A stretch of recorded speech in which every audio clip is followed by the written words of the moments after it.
Hey guys, tonight we're talking about Vikings, people who lived in places where winter wasn't a season, it was a long-term personality trait. So before you get comfortable, take a moment like the video and subscribe, but only if you genuinely enjoy what I do here. And let me know in the comments where you're tuning in from and what time it is for you. It's always fascinating to see who's joining us from around the world. Now, dim the lights, maybe turn on a fan for that soft background hum, and let's ease into tonight's journey together. By all reasonable logic, and several unreasonable ones, Viking homes should have failed immediately. Vikings lived in places where winter didn't arrive politely. It showed up early, stayed far too long, and behaved like an uninvited guest who refused to leave and kept turning down the heat just to see what would happen. Snow didn't fall. It accumulated. Darkness wasn't atmospheric, it was a lifestyle. The sun appeared briefly, like it was doing a courtesy check, then disappeared again without explanation. Wind came off the sea sharp enough to make you reconsider inventing civilization in the first place. This was not brisk. This was not refreshing. This was the kind of cold that made mistakes permanent. And yet, Viking homes did not freeze solid. Not halfway through winter. Not during storms. Not even when the outside world looked like a frozen punishment simulator. Families lived indoors without turning into cautionary tales. Children survived. Elders survived. Meals were cooked. Arguments happened. Life continued. Which is frankly suspicious, because if you put a modern house in those conditions, it immediately collapses emotionally. Pipes burst. Heating systems give up. Someone starts Googling, is it normal for walls to scream? Emergency alerts light up phones like it's the end of civilization. Vikings, meanwhile, sat inside their homes thinking, yes, this is unpleasant, but acceptable. This wasn't because Vikings were magically resistant to cold. They hated it. Frostbite hurt them just as much as it hurts anyone else. People still died if they were careless. The difference was that Viking homes were not built on hope. They were built on the assumption that winter was hostile, cruel, and absolutely not impressed by human optimism. They didn't design houses and then react when things went wrong. They designed houses assuming everything would go wrong. Cold air would try to get in. Wind would look for weaknesses. Snow would pile up aggressively. Fire would be unreliable. So Viking homes were designed to deny winter access. Not heroically, not dramatically, quietly, methodically, almost rudely. The goal was not comfort. The goal was not beauty. The goal was to remain alive indoors while the outside world lost its mind. And that's the key idea going forward. Vikings didn't try to defeat winter. They just made sure winter wasn't invited inside. Everything else, the walls, the turf, the fire, the smoke, follows from that single, brutally sensible decision.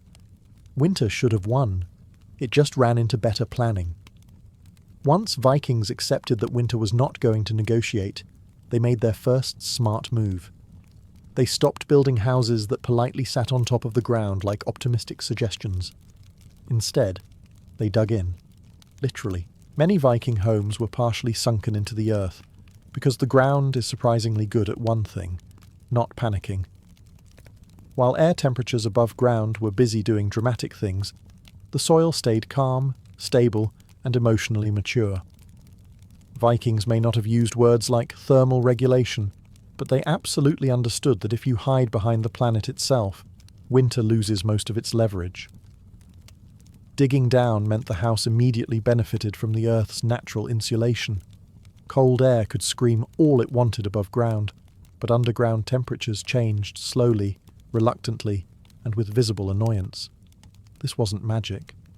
This was common sense reinforced by several generations of trial, error, and frozen neighbours. Sunken floors also reduce the surface area exposed to wind. Wind is lazy. It looks for easy wins. A house sticking proudly above ground is an easy win. A house crouched low, hugging the landscape like it knows better, is not. Viking homes were shaped less like monuments and more like survival bunkers that had given up on impressing anyone. And there was another advantage Vikings absolutely noticed: stability. Houses built partly into the ground stayed put.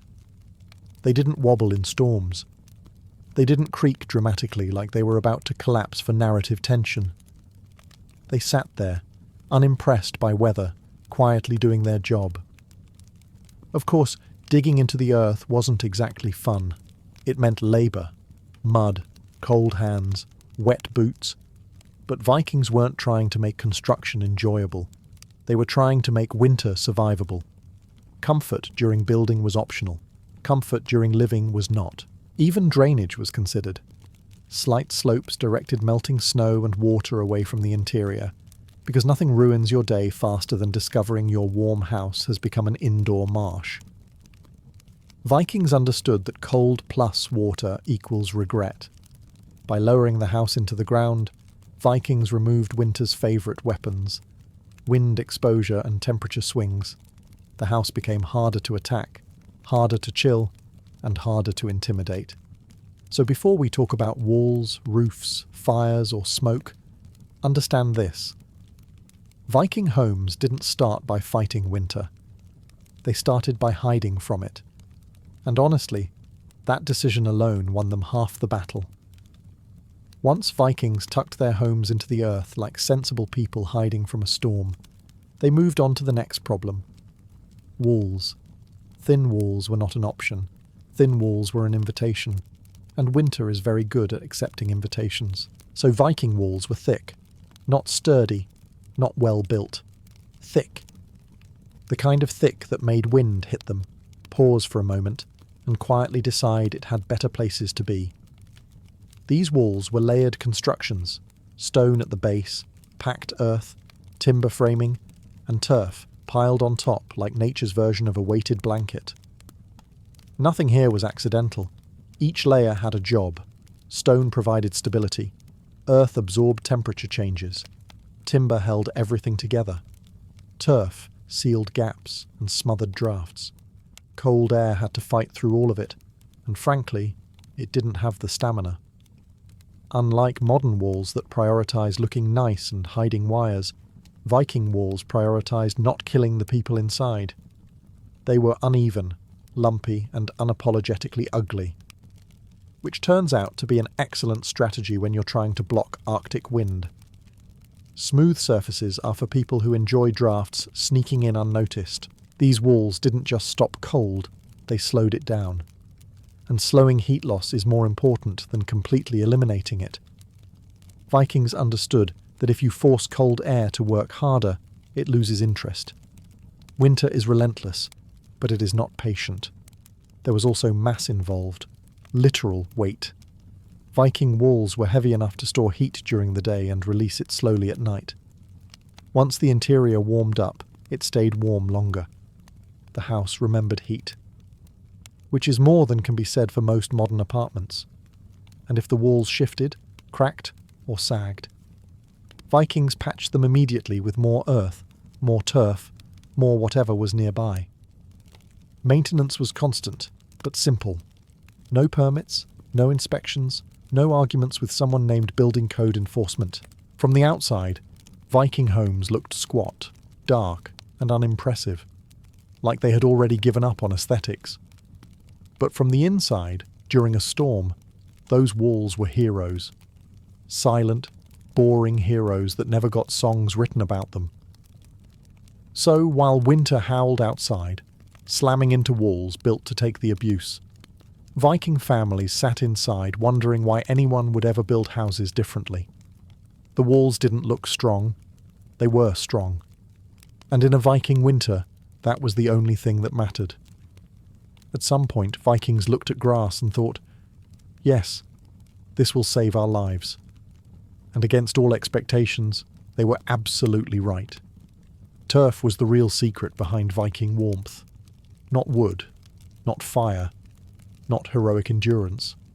Turf, grass, soil, roots, bugs included, cut into blocks and stacked like bricks with the confidence of people who had tried everything else and were done being polite to winter. These turf blocks weren't decorative. They were dense, heavy, and stubborn. The roots tangled together, creating natural insulation that trapped air and blocked drafts. Vikings stacked turf on walls and roofs until their homes looked less like buildings and more like small, grassy hills that had given up on being hills. And the best part? The grass kept growing. That meant Viking houses were wrapped in living insulation year-round. In summer, the turf stayed cool. In winter, it locked heat inside like a wool cloak that never needed washing. Snow piled on top and didn't slide off immediately, which modern architects might call a problem. Vikings called it free insulation. The roof, covered in turf, became a thick thermal barrier. Cold air had to fight through soil, roots, trapped air, and compacted earth just to say hello to the ceiling. Most of the time, it gave up halfway and went to harass someone else. Was turf heavy? Yes. Did roofs sag under the weight? Sometimes. Did Vikings care? Only enough to add more support beams and keep going. Turf also sealed gaps naturally. As it settled, it filled cracks and tightened itself. No caulking required. No maintenance manuals. Just gravity and patience doing their thing. And let's talk about fire safety, because somehow, despite living under a roof made of grass, Viking homes didn't burn down constantly. The turf stayed damp enough to resist flames, and the layer of soil acted as a fire break. If sparks landed on the roof, they usually fizzled out like disappointed fireworks. From the outside, Viking homes looked unimpressive, low, dark, slightly lumpy, like they had lost a fight with landscaping. But inside, they were warm, quiet, and shockingly stable. Turf didn't just block the cold. It absorbed sound. It smothered wind. It muted winter's tantrums. Vikings didn't invent turf buildings because they loved nature. They invented them because nature was trying to kill them. And turf, quietly and reliably, said, "Not today." Once Vikings had insulated their homes with enough turf to qualify as mobile ecosystems, they made another smart decision. They kept the roofs low, very low, because nothing says, "I respect physics," like refusing to give heat somewhere to escape. High ceilings look impressive. They also allow warm air to rise, linger uselessly above your head, and then abandon you entirely. Vikings wanted none of that. Their homes weren't trying to impress visitors. They were trying to keep toes functional. Viking roofs sat close to the living space, hovering just above standing height. If you were tall, congratulations. You learned to hunch. This wasn't poor planning. It was intentional posture training for survival. Lower ceilings meant heat stayed where people actually existed, instead of drifting upward to admire the rafters. The weight of the roof mattered too. Timber beams were thick, heavy, and layered with turf on top. Snow piled up during storms and stayed there. Instead of collapsing the structure, the snow acted like an extra insulating blanket. Modern homeowners panic when snow doesn't slide off their roof.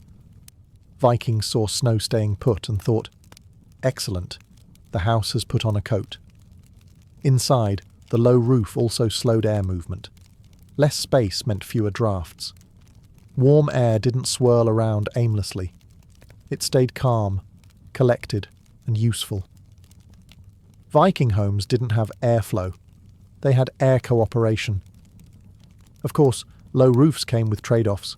Smoke had less room to rise. Light was limited. You weren't exactly hosting dinner parties for people who enjoyed breathing deeply, but Vikings made that trade gladly. A smoky ceiling was preferable to frozen limbs. There was also a psychological effect. Low ceilings created intimacy. You felt enclosed, protected, tucked away from the chaos outside. During winter storms, when wind screamed and snow buried the world, Viking homes felt like shelters rather than buildings. Not big, not fancy, just safe. And that was the point. Viking architecture wasn't about maximizing space. It was about minimizing loss. Heat loss, energy loss, life loss. Every design choice answered the same question. Will this make winter less aggressive? Low roofs did exactly that. They kept warmth close, resisted drafts, supported heavy insulation, and turned snow into an ally instead of a threat. So if Viking homes felt cramped, it wasn't a flaw, it was strategy. Because in Arctic winters, comfort comes second. Survival comes first. Once the walls were thick, the turf was stacked, and the roof hovered low enough to keep heat from escaping out of spite, Viking homes still needed one thing to work at all: fire.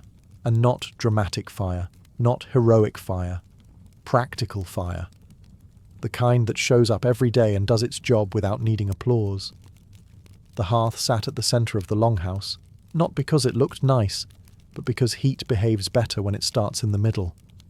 Fire radiated outward evenly, warming people, walls, and air at the same time. Vikings didn't tuck fires into corners like an afterthought. The hearth was the house's engine. Everything else existed around it. These fires burned almost constantly during winter, but never wildly. Vikings didn't want roaring flames that devoured fuel and attention. They wanted steady, controlled heat. Wood, charcoal, peat, and sometimes dried animal dung fed the fire slowly. The goal was endurance, not spectacle. A fire that lasts beats a fire that performs, and Vikings were very good at managing fuel. They banked embers under ash at night to keep the fire alive until morning. Letting a hearth go cold meant restarting it in a freezing house with frozen hands and frozen patience. That was a mistake you made exactly once. The hearth also pulled double and triple duty. It cooked food, it dried clothing, it warmed tools, it thawed frozen fingers. It acted as the social centre of the home, because humans instinctively gather around the one thing preventing death by exposure. Smoke, of course, was part of the deal. Viking homes didn't have proper chimneys early on. Smoke drifted upward, pooled near the roof, and slowly escaped through vents and gaps. This wasn't an accident. The smoke dried timbers, discouraged insects, and sealed cracks with soot. The house slowly cured itself like smoked meat. Was it comfortable? Not especially. Was it survivable? Very. People adapted. Eyes watered less over time. Lungs adjusted. You learned where to sit. Viking life rewarded awareness. The hearth wasn't decoration. It wasn't optional. It was the difference between a warm, living space and a dark, frozen shell. Everything in the house oriented toward it. Sleeping areas, workspaces, storage, all arranged based on distance from the fire. In a Viking winter, the hearth wasn't just part of the home. It was the home. And as long as it burned, the cold stayed outside, where it belonged. At this point, you might be thinking, all of this sounds great, but what about the smoke? Excellent question. Vikings thought about it too. Then they shrugged and said, yes, that stays. Early Viking homes didn't have tall stone chimneys pulling smoke neatly upward like a well-behaved modern fireplace. Smoke drifted. It lingered. It collected near the ceiling like a fog that had nowhere better to be. To modern sensibilities, this sounds unpleasant. To Vikings, it was part of the system. Smoke did work. First, it dried the interior of the house. Timber beams, roof supports, walls, all slowly cured under constant exposure. Dry wood rots less, warps less, and insulates better. Viking homes weren't just warm, they were slowly preserved by their own fires. The house aged like smoked meat. Second, smoke sealed gaps. Soot built up in cracks, joints, and tiny openings, blocking drafts that would otherwise invite cold air inside. No caulking, no repairs. Just time, gravity, and smoke doing maintenance while everyone slept. Third, insects hated it. Fleas, lice, mites, and anything else looking for free rent found Viking homes deeply hostile. A smoky longhouse wasn't just warm, it was pest-resistant, which, in a world without modern hygiene, was not a small victory. Of course, smoke came with drawbacks. Eyes watered. Lungs worked harder. You learned very quickly where not to stand. Children grew up understanding airflow, the way modern kids understand Wi-Fi dead zones. If you stood in the wrong spot, you paid for it. But Vikings were pragmatic. They didn't ask if something was ideal. They asked if it worked better than freezing to death. And smoke, for all its faults, worked beautifully. There were vents in the roof, adjustable openings that let smoke escape slowly without dumping all the heat outside. This wasn't sloppy construction. It was controlled leakage. Let just enough smoke out to breathe, but not enough heat to suffer. Over time, Viking homes developed a permanent smoky atmosphere. Dim, muted, and oddly stable. The light was soft. Sounds were absorbed. The house felt enclosed, protected and calm, even when storms screamed outside. Modern architecture tries to remove every inconvenience. Viking architecture accepted inconvenience in exchange for survival. Smoke wasn't a problem to be solved. It was a tool to be used. And in Viking winters, that made all the difference. Modern homes are designed around privacy. Viking homes were designed around not freezing to death. These priorities do not overlap. Viking longhouses were crowded on purpose. People lived close together, worked close together, and slept close together because empty space is just cold waiting to happen. Every extra corner, hallway, or unused room was a liability. Vikings eliminated those. A typical longhouse held families, tools, supplies, and occasionally animals, all under one roof. This wasn't poor planning. It was thermal strategy. Humans generate heat. Animals generate even more heat. Putting them all in the same enclosed space was not unsanitary chaos. It was energy efficiency. During the worst winters, livestock was sometimes brought indoors. Cows, sheep, or goats were housed at one end of the longhouse, separated by low partitions. Did this smell good? No. Did Vikings care? Also no. Heat does not need to be pleasant. It just needs to exist. Body heat mattered more than personal space. Sleeping alone wasn't brave or independent. It was inefficient. Families slept side by side on raised platforms, layered with furs, sharing warmth whether they liked each other that day or not. Winter did not respect emotional boundaries. Crowding also reduced airflow. Less space meant fewer drafts and slower heat loss. Warm air stayed trapped where people were. Cold air had trouble circulating. The house felt dense, enclosed, and steady, the opposite of the chaotic storm outside. There was also a psychological benefit. In winter darkness that lasted for months, Viking homes felt alive. You could hear breathing, movement, fire crackling, animals shifting. Silence was rare. Isolation was rarer. Even during storms, the longhouse felt occupied, active, and human. Crowding also simplified survival tasks. One fire warmed everyone. One cooking area fed the household. Tools were shared. Repairs were noticed immediately. If something went wrong, a draft, a leak, a failing beam, someone felt it right away. Viking homes were not quiet places where problems hid unnoticed. This closeness created resilience.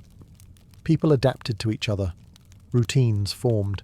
Heat, labour, and attention were distributed naturally. There was no excess, but there was stability. From the outside, Viking longhouses looked cramped and unimpressive. From the inside, during a blizzard, they felt intentional, designed, calm. Vikings didn't crowd together because they lacked imagination. They did it because warmth multiplies when shared. And in Arctic winters, sharing wasn't kindness. It was strategy.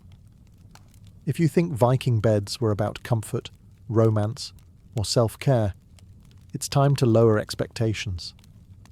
Viking beds were about containment, heat containment, human containment, draft containment. Everything else was a bonus. Beds in Viking homes weren't dragged around like furniture. They were built into the structure itself, tucked against walls where heat lingered and drafts struggled to reach. These weren't mattresses. They were sleeping fortifications. Raised platforms lined the sides of the longhouse, carefully positioned away from doors and openings where cold air liked to sneak in uninvited. Sleeping on the floor was a terrible idea. Cold sinks. Vikings knew this instinctively, long before anyone explained convection with diagrams. By raising beds off the ground, sleepers avoided the coldest air and stayed closer to the warmer layer hovering above the hearth's influence. It wasn't luxury. It was physics, learned the hard way. Then came the furs, lots of them. Sheep, reindeer, bear. Anything with hair and a questionable smell was welcome. These furs weren't decorative throws. They were layered like defensive armor. You didn't tuck yourself in. You buried yourself. If you could move freely, you weren't done yet. And no one slept alone unless absolutely necessary. Sharing body heat was not optional. It was expected. Children slept with parents. Siblings slept together. Elders were placed in the warmest spots because losing experience to hypothermia was inefficient. Sleeping alone in winter wasn't independence. It was poor planning. The wooden panels surrounding sleeping spaces helped too. They blocked drafts, reflected heat inward, and created small pockets of warmth inside the larger room. You weren't sleeping in a house. You were sleeping in a smaller house inside the house. Nighttime was when the cold tried hardest. Fires were banked under ash, glowing faintly, doing their best to survive until morning. Beds were arranged close enough to the hearth to benefit from residual warmth, but far enough to avoid sparks and smoke-induced regret. These beds didn't look inviting. They looked functional. And that was the point. Viking sleep wasn't about restfulness. It was about making it to morning with all fingers intact. So when the wind howled outside and snow pressed against the walls, Viking families curled into their bed fortresses, wrapped in fur, surrounded by bodies, breathing shared warmth. It wasn't cozy, it was effective. And in a Viking winter, effective was everything. After mastering walls, turf, fire, smoke, and strategic sleeping, Vikings turned their attention to one of the most underrated enemies of warmth, the doorway. Because no matter how well you insulate a house, a bad door will undo all of it in seconds. And Vikings were not about to let that happen. Viking doors were small, not charmingly small, aggressively small, narrow, low, and unapologetic. If you wanted to enter a longhouse, you bent over. Everyone did. Tall warriors, proud chieftains, visiting guests, all of them bowed to the doorway whether they liked it or not. This wasn't a cultural gesture, it was heat management. A large opening is a heat leak. Vikings understood this instinctively. Every time a door opened, warm air tried to escape, and cold air tried to rush in like it owned the place. Smaller doors limited that exchange. Less surface area meant less heat loss. Physics quietly approved. The doors themselves were thick, made from heavy planks fitted tightly into frames. No fancy hinges, no decorative gaps. The goal wasn't elegance, it was resistance.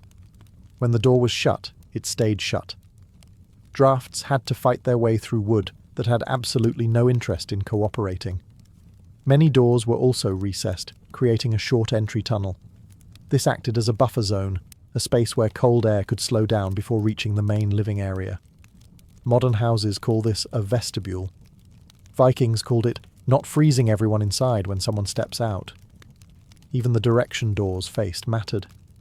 They were positioned away from prevailing winds whenever possible. Vikings didn't enjoy opening the door directly into a blast of icy air that slapped the fire into submission. Doors were placed thoughtfully, not randomly. And then there was the psychological benefit. A small doorway made the interior feel enclosed and protected. Once you stepped inside and straightened up, the longhouse felt like a shelter rather than an exposed structure. Outside was chaos. Inside was control. Of course, there were downsides. Carrying supplies required awkward angles. Entering quickly during a storm was not graceful. You learned to duck instinctively or suffer forehead consequences. But Vikings accepted these minor inconveniences gladly, because every time that door closed behind you, the warmth stayed in, the cold stayed out, and that single, simple design choice quietly protected everyone inside. Viking doors weren't welcoming, they were defensive, and in Arctic winters, that made them perfect. By now, It should be clear that Viking homes weren't collections of random features. They were systems. Every element worked together, and nothing existed just for show. Earth, grass, fire, and people formed a closed loop of warmth, each one compensating for the weaknesses of the others. Start with the earth. The ground absorbed temperature swings and refused to panic. It didn't care about sudden cold snaps or dramatic weather shifts. By anchoring their homes into it, Vikings borrowed that calm. The house inherited the earth's patience. Then came grass, the turf. It insulated, sealed, softened sound, and kept the house wrapped in a living layer that adjusted naturally to the seasons. In summer, it cooled. In winter, it protected. No switching systems, no upgrades. Just grass doing grass things very seriously. Fire tied everything together. The hearth wasn't there to overwhelm the cold. It was there to maintain balance. A steady fire warmed walls, people, tools, and food simultaneously. Heat soaked into the structure and lingered. The house remembered warmth instead of losing it instantly. And then there were the people. Humans were not passive occupants in Viking homes. They were active components. Bodies generated heat. Movement circulated air. Daily routines, cooking, repairing, tending fire, kept the system alive. Even animals played their role, adding warmth and moisture where needed. Nothing was wasted. Smoke sealed gaps. Soot preserved wood. Ash insulated embers. Every byproduct became part of the system, instead of a problem to eliminate. Viking homes didn't chase cleanliness or perfection. They chased stability. This integration meant the house responded slowly to changes. When the fire dipped, walls stayed warm. When wind picked up, turf and earth absorbed the impact. When storms raged outside, the interior remained dim, smoky and steady. Not comfortable in the modern sense, but dependable. Modern buildings often rely on single points of failure. If the heater stops, everything collapses. Viking homes had no single point of failure. If one element weakened, the others compensated. Less fire, more insulation, more people inside, less airflow. This is why Viking homes didn't freeze, not because of one clever trick, but because everything worked together in quiet cooperation. Earth held, grass sealed, fire warmed, people adapted. It wasn't elegant engineering, it was resilient engineering. And resilience, in the far north, mattered more than anything else. In a Viking home, heat was never allowed to wander off unsupervised. Nothing escaped without permission. Every bit of warmth had a job, and Vikings made sure it worked overtime. Modern houses are full of wasted heat. Warm air rises into empty ceilings. Drafts sneak in through gaps no one notices. Rooms sit unused, quietly bleeding warmth into nothing. Viking homes did none of that. They were ruthlessly efficient in a way that would make modern energy auditors weep with admiration. Heat stayed low because people stayed low. There were no upstairs bedrooms, no towering spaces for warmth to get lost in. The warmest air hovered right where people sat, slept, cooked, and worked. The house didn't heat space for decoration. It heated bodies. Cooking wasn't separate from heating. The hearth warmed the home while preparing food at the same time. There was no wasted effort. A pot simmering over the fire added moisture and warmth to the air, making the longhouse feel less harsh and more stable. Even boiling water pulled double duty. Clothing dried near the fire, releasing moisture back into the room and preventing damp cold from creeping in. Wet wool, left unattended, would sap heat like a traitor. Hung near the hearth, it became part of the thermal cycle instead of a liability. Even ash mattered. Embers were banked under ash at night, insulating them so the fire could be revived in the morning without starting from nothing. Letting a fire die completely wasn't just inconvenient, it was inefficient. Vikings hated inefficiency more than discomfort. The structure itself absorbed heat. Walls warmed slowly during the day and released it at night. Turf roofs trapped warmth and softened temperature swings. The house functioned like a giant smoky heat battery that didn't care how dramatic the weather became outside. Nothing was excessive. Nothing was decorative. Everything was intentional. Vikings didn't chase constant warmth. They chased consistency. A steady, predictable environment mattered more than peaks of comfort, followed by drops into misery. The longhouse was never hot. It was never cold. It simply existed in a narrow, survivable range. And that's why Viking homes didn't freeze. Not because they burned more fuel, not because they were tougher, but because they refused to waste heat. In a world where gathering fuel was hard and winter was relentless, waste wasn't just careless, it was dangerous. While winter raged outside like it had a personal vendetta, the inside of a Viking longhouse stayed remarkably calm. Not cheerful, not luxurious, just calm. And in the middle of an Arctic storm, calm is priceless. Blizzards could pile snow against the walls until the house looked like it was being slowly buried by the world itself. Wind screamed across the landscape, rattling anything foolish enough to stand tall.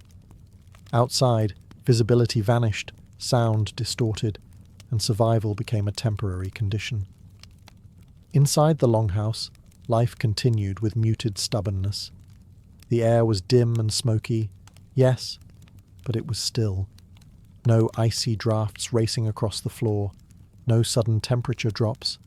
The walls absorbed the violence of the storm and refused to pass it on. You could hear the wind, but you didn't feel it. That difference mattered. People kept working.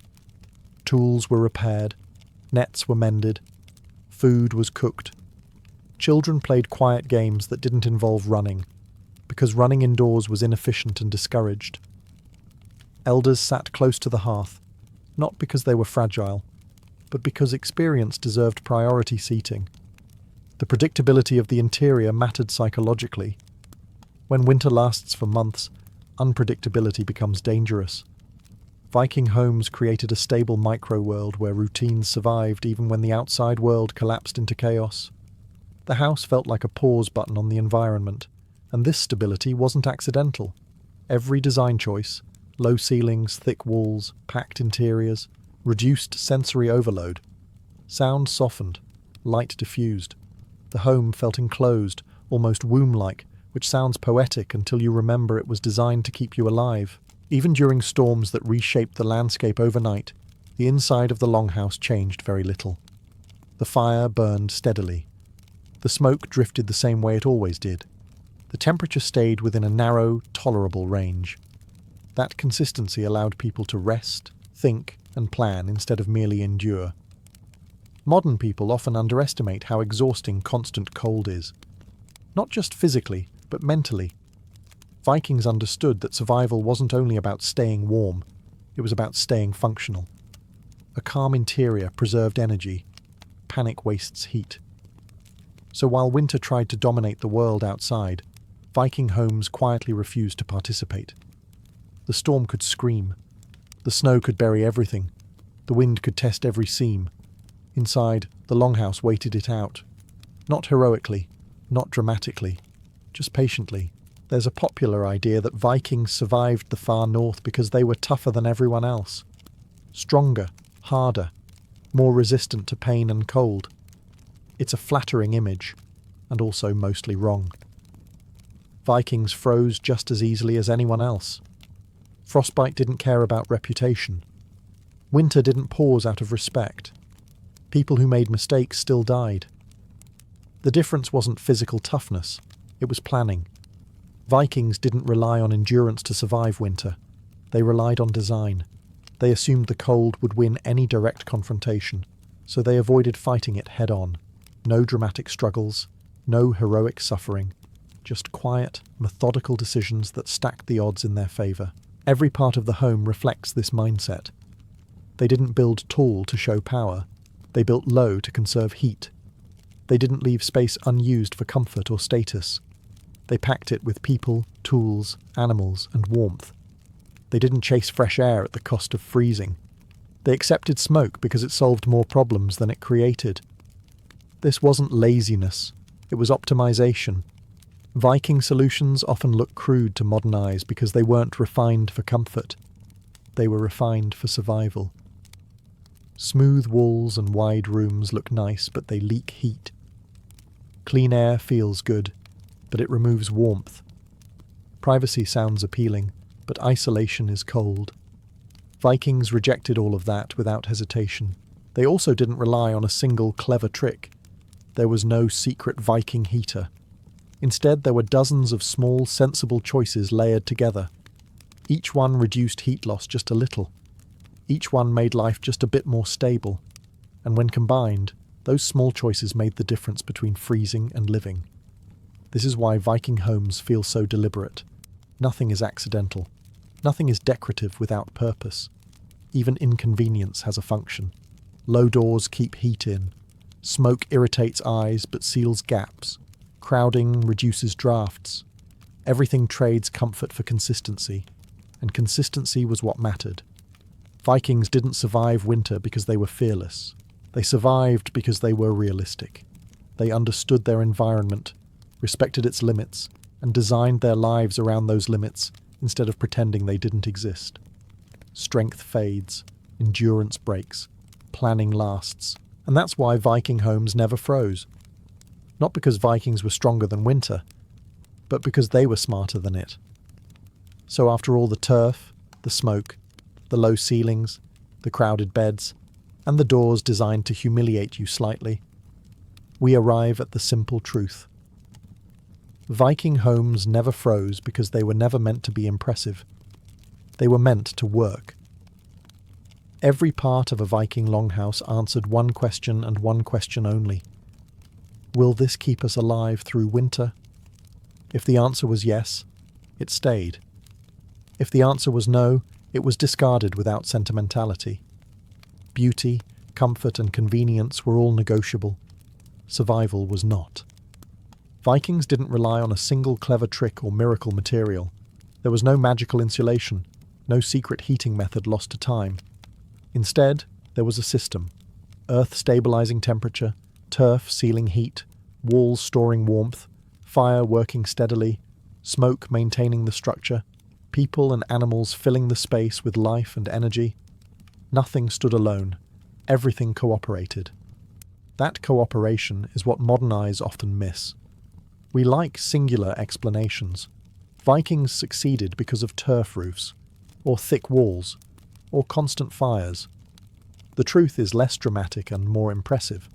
Viking homes worked because everything worked together, quietly and continuously. And this system didn't depend on ideal conditions. Fires could weaken, storms could rage, supplies could run low. The house absorbed these fluctuations and kept functioning. It didn't need perfection. It needed balance. Inside a Viking longhouse during winter, life wasn't comfortable in the modern sense. It was smoky, crowded, dim, but it was predictable. And predictability is a luxury when the world outside is hostile. Viking homes didn't try to eliminate winter. They reduced its influence until it became manageable. Cold was allowed to exist, just not inside. Wind could scream, just not through the walls. Snow could bury the land, just not the people. And that's the final lesson. Vikings didn't defeat winter with strength or bravery. They defeated it with humility. They accepted their environment, learned its rules, and built their lives around them instead of fighting them. That's why their homes never froze. Not because winter was weak, but because Viking design was relentless. And honestly, 1,000 years later, it's still quietly brilliant. In the spring of 1701, Edo Castle was meant to be a place of ritual calm. Its halls were polished, its rules unspoken but absolute.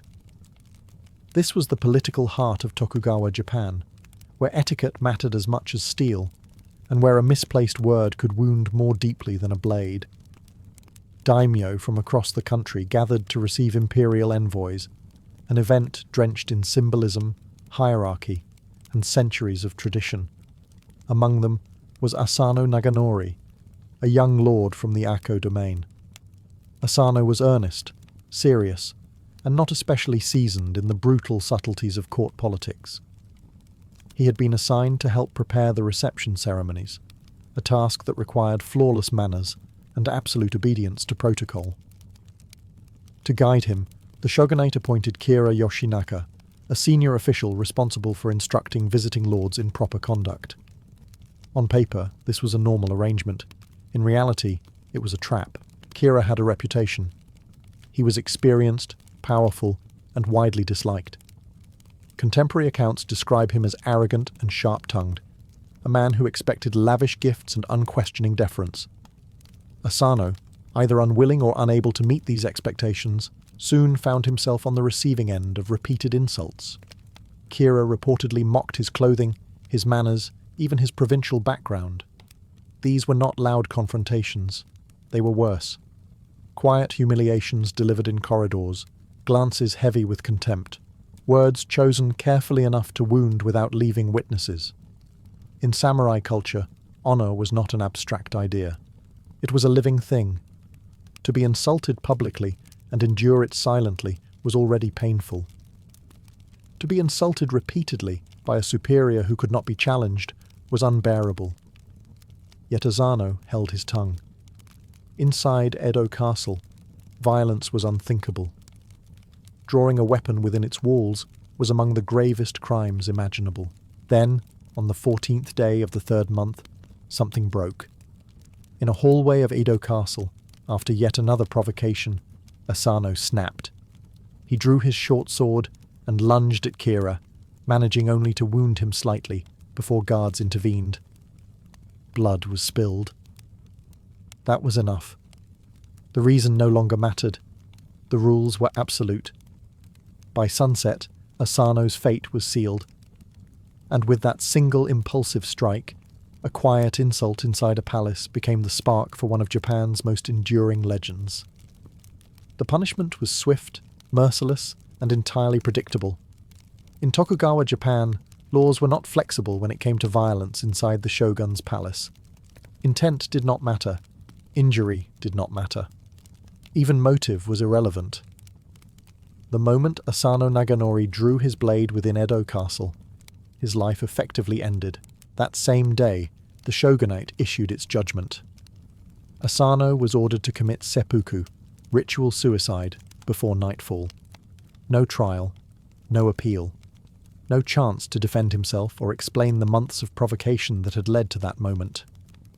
Samurai justice valued order above fairness, and the order had been violated in the most sacred space in the realm. Kira Yoshinaka, the man who had been attacked, suffered only a shallow wound. He lived. He was not punished. In the eyes of the law, he was the victim. Asano was the criminal. Seppuku was meant to be an honourable death, but there was nothing gentle about it. It was a final performance of loyalty and discipline, carried out under supervision. Asano was escorted to a residence where preparations were already underway. He dressed formally. He composed a death poem, a final expression of clarity and acceptance. Witnesses later noted his calm. Whether this calm came from courage, resignation, or shock, no one could say. By evening, Asano was dead. The consequences rippled outward immediately. His lands in Akko were confiscated by the shogunate. His household was dissolved. His retainers, once proud samurai in service to a lord, were suddenly masterless men, Ronin. In a society built on hierarchy and loyalty, this was a kind of social death. More than 300 men lost their positions overnight. Some would become farmers, some merchants, some would drift into obscurity. Their stipends vanished, their futures collapsed. And yet, beneath the surface, something else was forming. To many observers, the punishment felt deeply unjust. Kira, widely known for corruption and cruelty, walked away unscathed. Asano, flawed but principled, was dead before sunset. The law had spoken, but it had spoken coldly. For Asano's former retainers, grief soon curdled into something sharper. Their master had been ordered to die without mercy. His name was disgraced. His enemy still breathed. And in a culture where loyalty did not end with death, this imbalance could not simply be endured. The shogunate believed the matter closed. They were wrong. With Lord Asano dead and the Akko domain dissolved, his former retainers scattered across Japan like debris after a storm. Overnight, they became Ronin, samurai, without a master, a status that carried both shame and danger. In a society built on service and hierarchy, a masterless warrior was a contradiction. Loyalty was their purpose. Without a lord, many believed a samurai might as well be already dead. At the center of this sudden collapse stood Oishi Kuranosuke, Asano's chief retainer.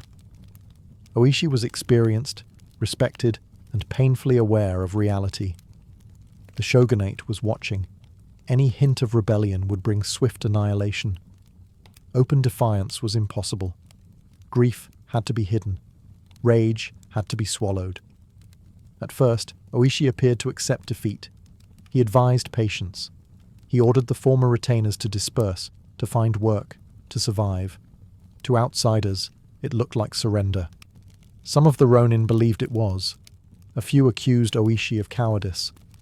Others, unable to bear the disgrace, chose suicide immediately, believing death preferable to a life without honor. But beneath the surface, something else was happening. Oishi understood that vengeance, if it came, would have to be perfect. Kira Yoshinaka was now heavily guarded. His residence was watched. Any rash action would doom them all, and further disgrace Asano's name. Revenge, in this case, could not be emotional. It had to be surgical. So the Ronin played a long game. Oishi himself moved to Kyoto and deliberately destroyed his public reputation. He drank heavily. He visited brothels. He behaved like a broken man who had abandoned Bushido entirely. Spies reported this back to Kira. The message was clear. These men were finished.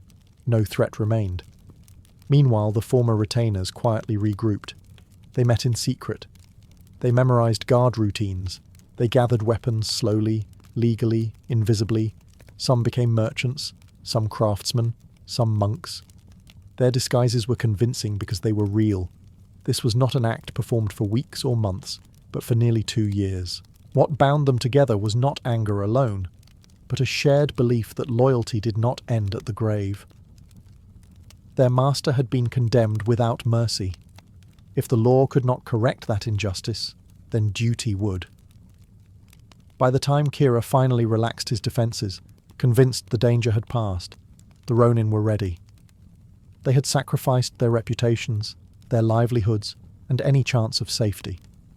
All that remained was the night itself. For nearly 2 years, nothing happened. To the outside world, the fall of the Ako domain faded into memory, just another quiet correction in the rigid machinery of Tokugawa rule. The shogunate had done its work. Order had been restored. The story, it seemed, was over. For the former retainers of Asano, the silence was the hardest part. Every day was a test of discipline.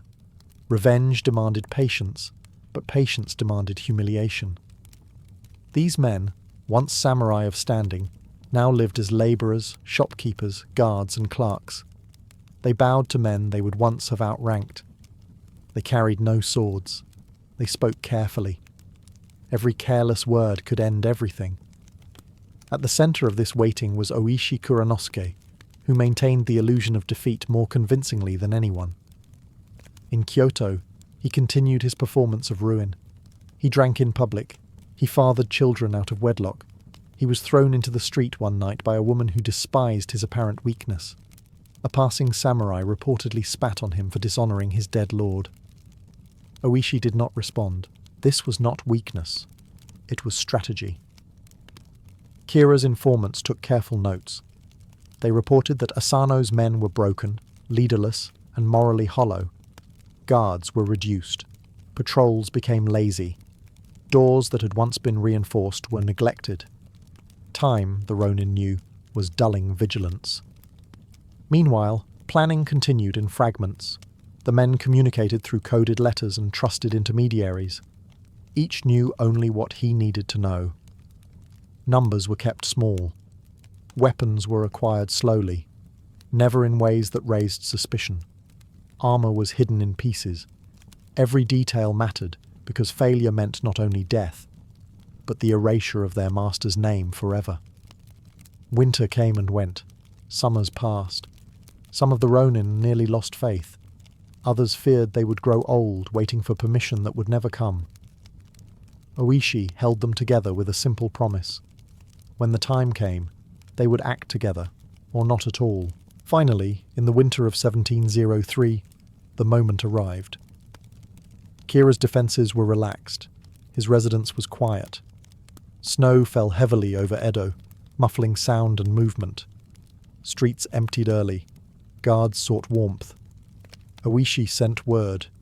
47 men answered. They gathered in the darkness, dressed not as assassins, but as samurai fulfilling an obligation long overdue. They knew there would be no escape. They knew the law would not forgive them. That knowledge did not slow them. The waiting was over. On the 14th night of the 12th month, 1703, Edo lay under a thick blanket of snow. The city was unusually quiet. Footsteps were softened. Sounds carried poorly. It was the kind of night guards hoped would pass without incident. It was also the kind of night Oishi Kuranosuke had been waiting for. Just before midnight, the Ronin assembled in small groups, converging toward Kira residents from different directions. They wore armor beneath plain clothing. Their weapons were practical, not ceremonial. There would be no duels, no speeches, no hesitation. This was not a battlefield. It was an execution carried out in the name of duty. Oishi divided the men into 2 units. One would storm the front gate, the other would enter through the rear. Bells were hung nearby and struck deliberately to alert neighbours and officials. This was no secret murder. They wanted witnesses. They wanted the authorities to know exactly who they were and why they had come. The attack was swift and controlled. Guards were overwhelmed, disarmed, or killed with minimal noise. Despite the violence, discipline held. No looting. No unnecessary cruelty. Servants were restrained, but spared. Women and children were left unharmed. The Ronin were not there to terrorize a household. They were there for one man. Inside the residence, confusion spread. Kira Yoshinaka was hidden by his retainers, moved from room to room as the sounds of fighting drew closer. Some defenders fled. Others fought desperately. Snow mixed with blood in the courtyard. Lanterns fell and shattered. Still, the Ronin advanced methodically, checking each room, calling out Kira's name, demanding he face them. At last, they found him. Kira was discovered crouched in a storage shed, shaking, unable to speak. When Oishi confronted him, he identified himself and explained why they had come. Tradition demanded that Kira be given the chance to die honorably by seppuku. A dagger was offered. Kira did not move. Whether from fear or refusal, he could not bring himself to act. After a long pause, Oishi ended it with a single stroke, the same blade Asano had used nearly 2 years earlier. The debt was paid. The Ronin washed Kira's head, wrapped it carefully, and departed as calmly as they had arrived.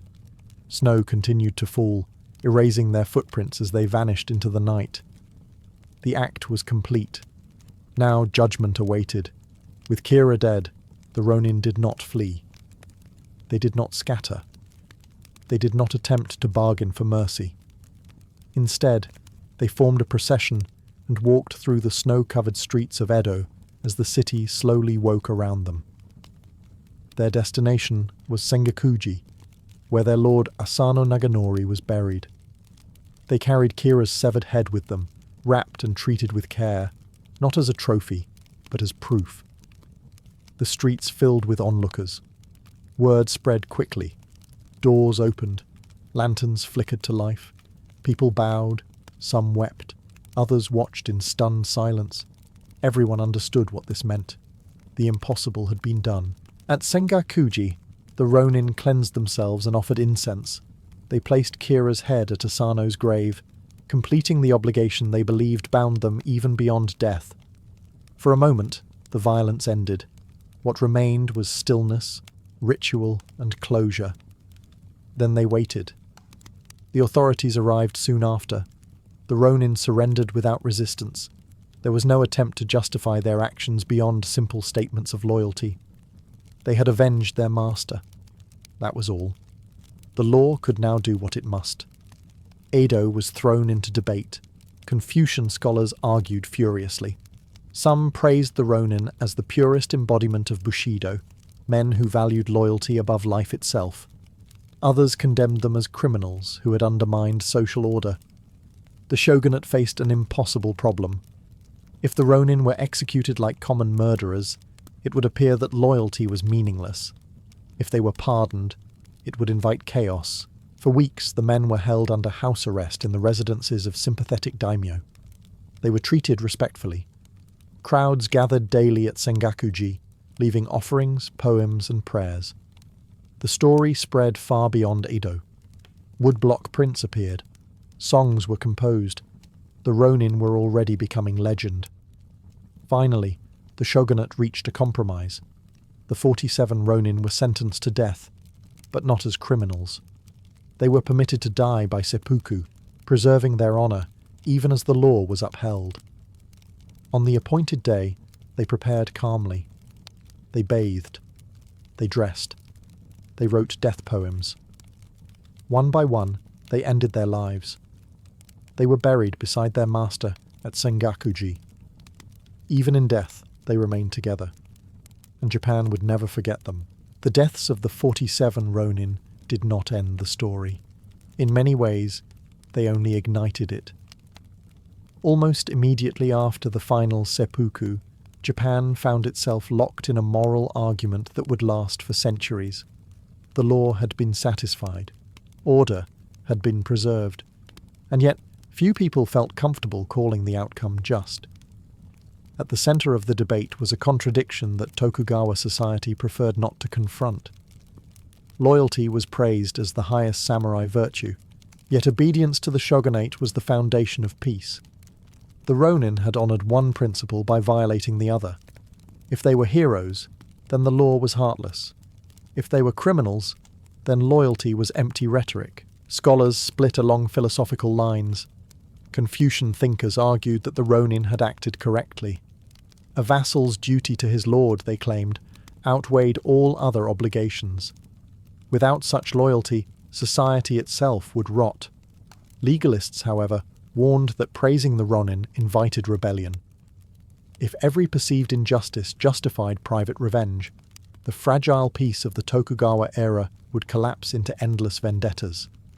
The shogunate's compromise sentence did little to quiet the argument. Allowing the men to die by seppuku acknowledged their honor, but executing them affirmed the supremacy of the law. It was a carefully balanced decision, but it pleased no one completely. That discomfort lingered. Among the public, however, the verdict was far clearer. Ordinary people flocked to Sengakuji, where the graves of the Ronin and their master became a place of pilgrimage. Incense burned constantly. Coins, letters, and poems were left behind. The men were mourned not as criminals, but as models of integrity in a world increasingly governed by bureaucracy and compromise. Artists and storytellers seized the tale. Woodblock prints depicted the snowy night attack in dramatic detail. Plays began circulating quietly, then openly. Each retelling sharpened the moral clarity of the story, sanding away ambiguities. Kira became a symbol of corruption. The Ronin became avatars of pure devotion. History softened into legend. For the shogunate, this was dangerous. They had ruled by law, but the people were clearly more moved by honor than legality. And so, the story was tolerated, but watched closely. It was allowed to exist, but never officially celebrated. What had begun as a palace insult had grown into a national mirror, forcing Japan to ask an uncomfortable question. When duty and law collide, which one truly defines honor? The answer, it seemed, depended on who was telling the story. With the Ronin gone, the story slipped from the hands of officials and scholars into the realm of popular imagination, where it would grow far larger than the events themselves. What had been a legal dilemma became a moral epic. What had been a quiet act of revenge became a national parable. This transformation did not happen by accident. It happened because the story answered something the public deeply wanted to believe. Direct discussion of the Seijin was politically sensitive. The shogunate discouraged explicit retellings that might glorify defiance of authority. So artists did what they always did when power frowned. They changed the names, they shifted the setting, and they told the story anyway. The most influential version emerged under the title Chushingura. In this retelling, the Akko Ronin became the loyal retainers of the fictional Enya Hangen, and Kira transformed into the villainous Moronao. The outline remained unmistakable. An unjust insult, a lord forced to die, faithful men waiting in silence before striking as one. Audiences knew exactly what they were watching. Performed first in puppet theatre and later adapted for kabuki, Chushingura became a sensation. It was emotional, slow-burning, and morally satisfying. Viewers wept openly. The long wait, the sacrifices, the final act of loyalty, all of it resonated in an era where real samurai increasingly served as administrators rather than warriors. Each retelling simplified the story further. The Ronin became flawless. Doubt, disagreement, and fear were stripped away. The messy reality of politics was replaced by a clean moral universe where loyalty was always right and betrayal was always evil. History blurred into myth, but the emotional truth only grew stronger. By the time the Tokugawa period ended, the 47 Ronin were no longer just historical figures. They were cultural symbols. Schoolchildren learned their names. Their story was staged every year, especially in winter, reinforcing the association with snow, patience, and inevitable justice. What made the legend so enduring was not the violence, but the restraint. These men did not act in rage. They waited. They endured humiliation. They accepted death without protest. In a society that prized self-control, this mattered more than the killing itself. The story had escaped the law. It now belonged to the people, retold not as a warning, but as a lesson. True loyalty demands sacrifice, and sometimes the highest honor comes not from living well, but from choosing how to die. More than 3 centuries later, the 47 Ronin still refuse to fade into the past. Their graves at Sengakuji remain carefully tended, incense still burning almost continuously. Visitors come not just out of historical curiosity, but out of reverence. They bow, they pray. Some leave written vows, asking for strength, loyalty, or resolve. The Ronin are no longer merely remembered, they are consulted. What gives the story its lasting power is not the act of revenge itself, but the price that followed. The men did not escape. They did not argue their case. They did not ask to be understood. They accepted death calmly, believing that honor required completion, not survival. In a modern world that prizes self-preservation above almost everything else, this choice feels alien, even unsettling. And yet, that is precisely why the legend endures. The 47 Ronin force an uncomfortable question. What, if anything, is worth more than life? For Tokugawa Japan, the answer was loyalty, reputation, and moral consistency. A samurai's value was measured not by how long he lived, but by whether his actions aligned with duty. To live dishonored was worse than dying condemned. Modern interpretations often struggle with this. Some view the Ronin as extremists, men trapped by an inflexible moral code that left no room for mercy or adaptation. Others see them as the purest expression of Bushido, acting with clarity in a corrupt system that punished virtue and protected power. The tension between these views mirrors the original debate that divided Edo. Their story has been retold in novels, films, manga, and stage productions across the world. Each version adjusts the emphasis slightly. Some focus on sacrifice, others on injustice. Some romanticize the violence, others linger on the long, grinding wait. But the core remains unchanged. Loyalty was not something these men spoke about. It was something they carried to its logical end. Perhaps that is the true reason the legend survives. It offers a rare kind of certainty. In a story filled with ambiguity, the Ronin never waver. They choose a path and walk it without compromise, even when that path leads directly to death. History remembers many warriors. Japan remembers these men not for how they fought, but for what they refused to abandon. And in that refusal, they became immortal. A medieval tournament did not begin with the clash of lances. It began days earlier, sometimes weeks, as an empty field outside a town slowly transformed into a temporary world governed by spectacle, hierarchy, and expectation. Wooden stands were raised for nobles and wealthy spectators.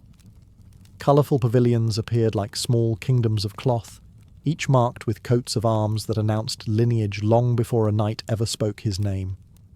Banners snapped in the wind, not for decoration alone, but as statements of identity and ambition. The arrival of the participants was itself a performance. Knights rode in with entourages of squires, armourers, and servants, their equipment polished to a shine that suggested both wealth and seriousness. Heralds moved through the grounds, loudly proclaiming names, titles, and family connections. These announcements mattered. A tournament was not anonymous competition. Every blow landed would echo back to a household, a patron, or a lord who might be listening closely. Around the edges of the field, a different crowd gathered. Merchants sold food, wine, and trinkets. Bookmakers took bets. Musicians played to keep spirits high. The tournament was entertainment, but it was also business. Towns benefited from the influx of people and money. Lords benefited from the display of order and controlled violence. Knights benefited from the chance to be seen. What made the tournament field unique was that it compressed medieval society into one visible space. Nobility sat above. Common spectators stood below. Clergy observed cautiously. Warriors performed in the centre.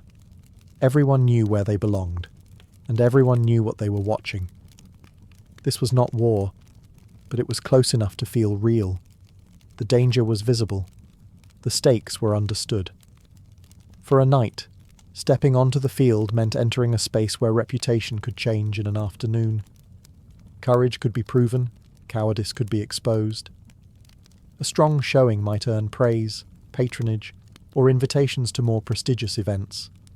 A poor one might linger in memory far longer than a victory elsewhere. Before the first joust, before the first charge, the tournament field already carried tension. It was a stage where skill, status, and survival intersected. Once the signal was given, that carefully constructed world would erupt into noise, impact, and risk. But even in silence, the field was already doing its work. To an outsider, it might seem absurd that knights willingly hurled themselves into violent competition outside the necessity of war. But for a medieval knight, the tournament was not a pastime. It was an investment. Honour, wealth, and social mobility were all on the line, and few other arenas offered such immediate returns. Many knights, especially younger sons, inherited little or nothing. Land passed to eldest heirs. Titles followed bloodlines. For those born lower in the order of succession, skill with horse and weapon was often the only currency available. A tournament offered visibility. Perform well, and powerful lords might take notice. Patronage could follow. So could marriage prospects. Reputation, once earned, travelled faster than any messenger. Money mattered just as much as prestige. Victorious knights were entitled to the armour, weapons, and horses of defeated opponents, unless a ransom was negotiated instead. A single successful tournament could be financially transformative. Fine armour was ruinously expensive, but winning another man's harness could offset years of costs. This system ensured that competition was ruthless. Every opponent represented both danger and opportunity. There was also expectation. Knighthood was not merely a profession, it was a social contract. A knight who refused to compete risked being labelled timid or unworthy of his status. Courage had to be demonstrated repeatedly, not assumed. Tournaments provided a controlled environment in which that courage could be displayed without openly defying the king's peace. Romantic ideals played their part as well. Courtly love shaped much of the tournament culture. Knights dedicated their performances to noblewomen, wearing their colours or symbols into the lists. A strong showing was a public declaration of devotion, skill, and masculinity. Whether or not the affection was reciprocated mattered less than the display itself. Yet beneath these motivations lay something more personal. Tournaments offered clarity. Unlike politics or inheritance disputes, success here was immediate and visible. A knight either held his seat or he did not. His lance struck true, or it failed. In a world of slow advancement and rigid hierarchy, that simplicity was intoxicating. Risk was unavoidable. Injuries were common. Death was possible.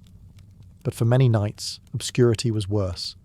To live safely but unnoticed was to fail the very identity knighthood demanded. And so they rode into the lists, knowing that every charge might elevate them, or end them, before the crowd that had come to judge. Despite the blood, the broken bones, and the occasional death, medieval tournaments were not meant to be chaos. They were governed by rules, written and unwritten, designed to channel violence rather than unleash it. These regulations gave tournaments their strange character. Events that looked like war, felt like war, yet insisted they were something else entirely. Weapons were the first point of control. Lances used in jousts were often blunted or designed to splinter on impact, spreading force rather than piercing armor. Swords and maces used in melee events were sometimes dulled, though this was far from universal. The intention was to reduce fatalities, not eliminate danger. Everyone involved understood the distinction. A safer weapon could still kill you if struck at the wrong angle, with enough force, or if your armor failed. Armor itself was regulated. Knights were expected to wear proper protection, both for their own safety and to maintain the appearance of legitimacy. Showing up under-armored was seen as reckless, but over-armoring could be criticized as unsporting. The balance mattered. A tournament knight needed to look brave, not suicidal, and certainly not afraid. There were also rules of conduct. Striking a fallen opponent was discouraged. Attacking squires or unarmed participants was forbidden. Killing an opponent was officially condemned, even if it was quietly tolerated when labelled an accident. Marshals and heralds oversaw the events, stopping bouts that became too chaotic or personal. In theory, these officials ensured fairness. In practice, enforcement depended heavily on status. A well-connected knight could get away with far more than an unknown one. Perhaps the most important rule was the separation between tournament and feud. A tournament was not supposed to settle personal grudges. Challenges were formal. Pairings were approved. Violence outside those bounds threatened the entire system. When rivalries spilled over into lethal intent, tournaments were suspended or banned altogether. Yet even with rules, tension constantly simmered beneath the surface. Knights pushed boundaries. They tested how much force was acceptable. They disguised aggression as enthusiasm. The rules created a framework, but ambition filled in the gaps. This was the paradox of the medieval tournament. It promised order, honor, and spectacle, while quietly relying on danger to make those promises believable. Without real risk, victory meant nothing. And without rules, the event would collapse into outright warfare. The line between sport and slaughter was thin. Every knight who rode into the lists knew exactly how thin it was. Among all tournament events, the joust rose to dominance because it was perfectly designed for an audience. It was simple, symmetrical, and brutal in a way everyone could understand. 2 knights, 2 horses, 1 narrow lane. When the signal was given, everything else vanished. Speed, balance, and timing decided the outcome in a few heartbeats. This clarity turned jousting into theatre. Knights treated each appearance as a performance, carefully managing how they were seen. Armour was polished not only for protection, but for impression. Crests, plumes, and painted shields announced identity at a distance.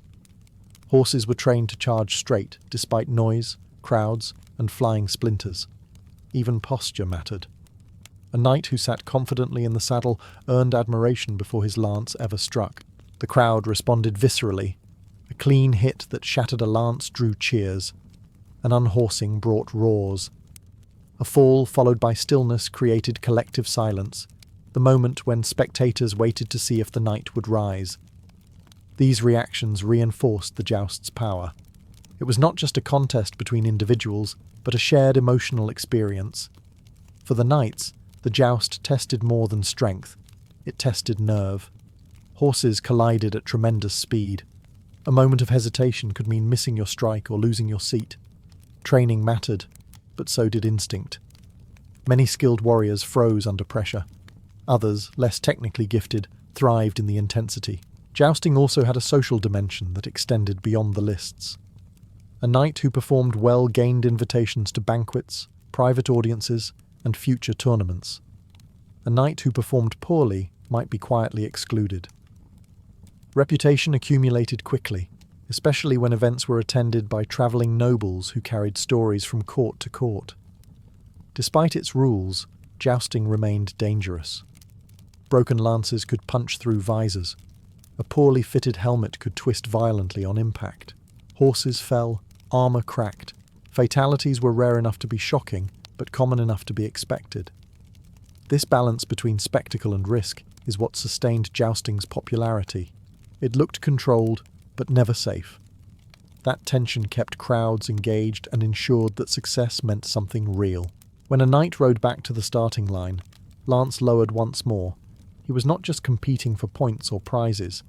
He was proving, again and again, that he belonged in the narrow space between glory and disaster.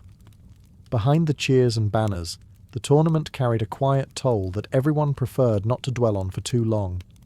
Injuries were not accidents at the margins of the sport. They were expected outcomes. Knights entered the lists, knowing that pain was not a possibility but a certainty, and that survival depended on skill, equipment, and luck aligning just enough. Broken bones were common. Arms shattered when lances struck at the wrong angle. Ribs cracked beneath armour that spread force but could not erase it. Concussions were frequent, though unnamed, leaving knights dazed, vomiting, or unconscious, while crowds watched in uneasy silence. Some men rose to their feet only because pride demanded it, collapsing later behind the tents where no one important could see. More serious injuries ended careers outright. A damaged spine meant permanent weakness. A crushed leg meant no riding, no combat, no income. Prosthetics existed, but they were crude and symbolic more than practical. A knight who could no longer fight often faded into obscurity, supported by family if he was lucky, forgotten if he was not. Deaths, though officially discouraged, were never rare enough to shock. A lance slipping beneath a visor, a horse falling and crushing its rider, a sword strike landing with too much force during a melee. These moments were quickly labelled misfortune. The tournament moved on. Spectators crossed themselves. Heralds restored order. The event continued because stopping would mean admitting what everyone already knew. There were consequences beyond the individual. A dead knight left behind debts, dependents, and unresolved obligations. Ransoms could bankrupt families. Medical care, such as it was expensive and unreliable. Some lords compensated fallen retainers' families. Others did not. Honour did not guarantee security. And yet, knights kept returning. The reason lay in perception. Injury could be reframed as proof of courage. Scars were displayed proudly. Limping veterans commanded respect, their bodies serving as records of past bravery. To be hurt in tournament combat was acceptable. To avoid competition entirely was not. This logic created a brutal cycle. The more dangerous the sport, the more meaningful participation became. The more meaningful it became, the more pressure knights felt to accept the risk. Pain was normalized. Death was ritualized. Loss became part of the spectacle. By the time the next chapter of the tournament unfolded, the field would be swept clean. Blood would be scrubbed from armour. Splintered lances would be replaced. The crowd would return, eager once more. And the knights would ride out again, fully aware of the cost, convinced it was worth paying. Tournaments were not fought for survival alone. They were fought for eyes. Every charge down the lists was witnessed, judged, and remembered, especially by those whose approval carried social weight. Noblewomen occupied prominent seats, their presence shaping both the tone and the meaning of the event. Knights understood this. Skill mattered, but being seen mattered just as much. Courtly love was woven deeply into tournament culture. Knights publicly dedicated their performances to specific ladies, wearing their colours, embroidering initials onto garments, or tying ribbons to their armor. These gestures were symbolic rather than romantic in the modern sense. They signaled refinement, loyalty, and self-control. A knight who fought in the name of a lady demonstrated that his violence was governed by devotion, not savagery. Whether the affection was returned was often irrelevant. The audience mattered more than the relationship. A well-chosen dedication could enhance a knight's image, linking him to powerful families or influential circles. A poorly chosen one could provoke ridicule or political discomfort. Social awareness was as important as martial skill. Success in tournaments also shaped long-term reputation. Chroniclers recorded victories. Poets celebrated notable performances. Heralds remembered names. Over time, a knight's public image became a curated narrative, reinforced by repeated appearances and consistent behavior. A knight, known for restraint and honor, was trusted. One known for recklessness or cruelty was avoided, regardless of talent. Failure carried its own consequences. Being unhorsed repeatedly or displaying poor conduct damaged credibility. A single embarrassing incident could overshadow years of competent service. This pressure encouraged knights to manage not just how they fought, but how they reacted to defeat. Rising calmly after a fall mattered. Accepting loss with dignity mattered. The crowd noticed everything. Tournaments also created opportunities for advancement beyond the battlefield. Banquets followed the day's events. Conversations were held. Alliances formed.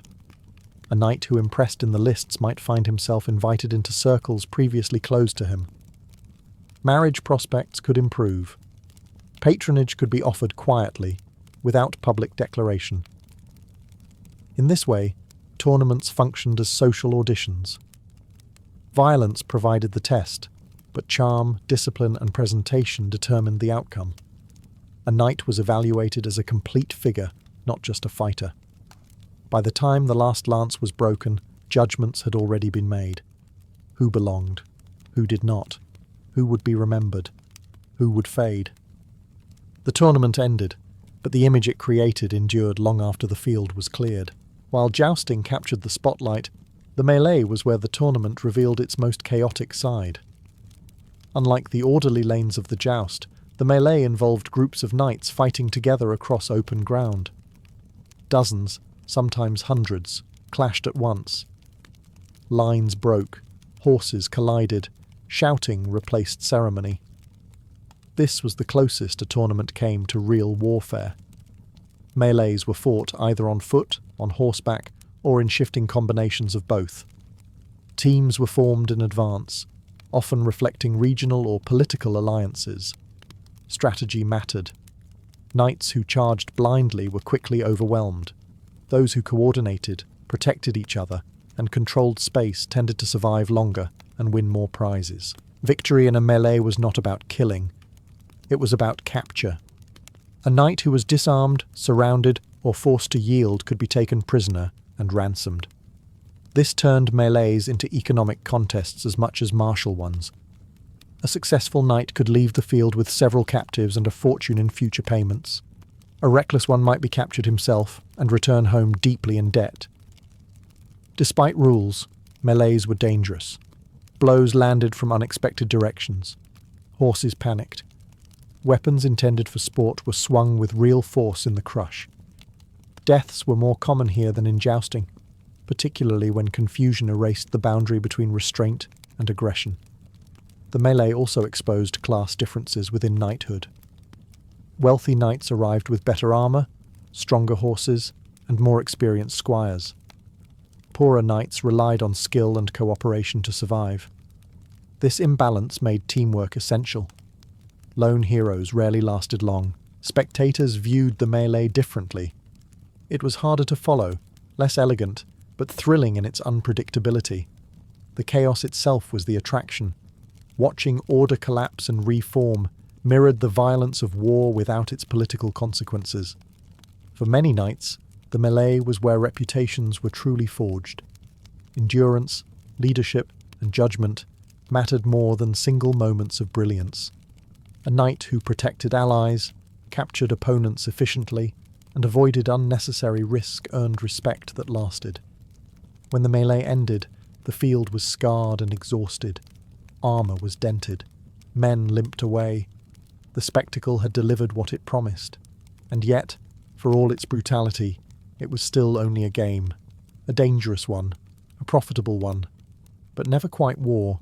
As tournaments grew more popular, they also grew more troubling to those in power. What began as controlled displays of martial skill increasingly looked like private warfare conducted under festive banners. Injuries mounted, feuds reignited. Entire regions lost experienced warriors to games that served no immediate political purpose. Rulers and churchmen took notice.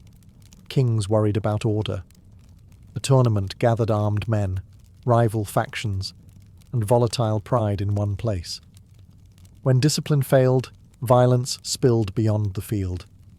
Towns suffered damage. Civilians were hurt. The line between sport and riot proved thinner than anyone liked to admit. In response, rulers began issuing licenses.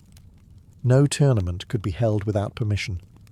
Dates, locations, and participants were regulated. This transformed tournaments from spontaneous gatherings into sanctioned events, tightly bound to authority. The church had its own objections. Clerics condemned tournaments as vain, sinful spectacles that glorified violence for personal gain.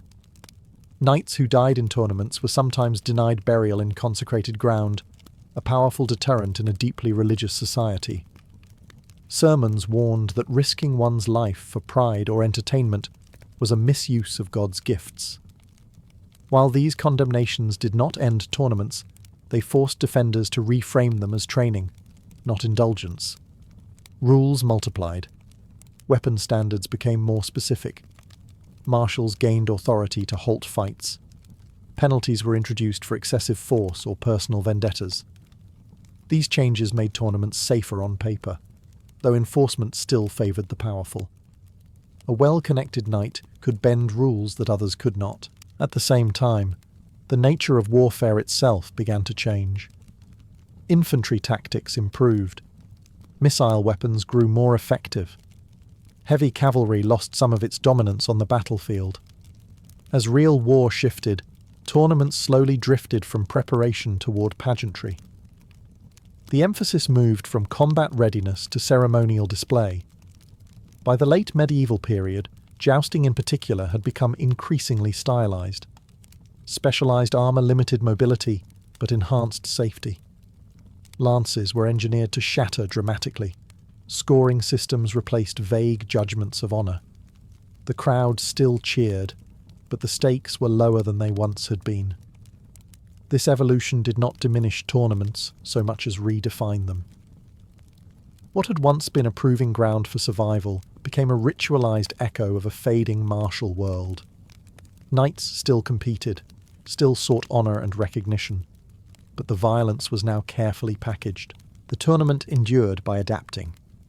It became less deadly, more symbolic, and increasingly detached from the realities that had given it meaning in the first place. By the time tournaments began to fade from everyday life, they had already secured something far more enduring than relevance. They had become memory. What started as practical training for war evolved into a cultural symbol of knighthood itself, shaping how the Middle Ages would later be imagined, romanticized, and misunderstood. As warfare moved away from heavily armoured cavalry, the tournament lost its original purpose. Firearms, disciplined infantry, and centralized armies reshaped battlefields in ways a lone knight could no longer dominate. Yet the image of the mounted warrior charging with lance lowered refused to disappear. It had been etched too deeply into collective imagination through centuries of ritualized spectacle. Nobles continued to stage tournaments long after they were militarily obsolete, precisely because they represented an idealized past. They offered order in place of chaos, rules instead of desperation, and honor instead of strategy. The danger remained, but it was now carefully managed, framed as tradition rather than necessity. Writers and artists seized upon this version of the tournament. Chroniclers described heroic charges rather than broken bones. Pain became noble sacrifice. Death became tragic beauty. Over time, the tournament transformed from an event people remembered attending into a story people believed had always been glorious. Complexity gave way to myth. This transformation shaped how knighthood itself would be remembered. The tournament knight became the template, brave, loyal, visible, and dramatic. Less glamorous realities were quietly erased. Debt, disability, and social pressure faded from the narrative. What remained was pageantry, romance, and honour. Modern depictions inherited this version. Paintings, novels, and later films drew from the tournament's final form, not its brutal origins. The clatter of armour became music, the charge became choreography. The risk felt thrilling, not devastating. And yet, beneath the myth, the truth still lingers. Medieval tournaments were not harmless games. They were dangerous, competitive systems that rewarded risk and punished failure. They allowed social mobility, but demanded pain in return. They were equal parts: sport, performance, and controlled violence. That tension is why tournaments still fascinate. They sit at the intersection of beauty and brutality, discipline and chaos, ambition and tradition. They remind us that the medieval world did not separate entertainment from danger the way modern societies try to. The tournament field is long gone, but the idea of proving worth before a watching crowd remains very much alive. A medieval bathhouse was not a quiet, private space. It was loud, crowded, and unmistakably public. Long before you reached the door, you could smell it drifting down the street.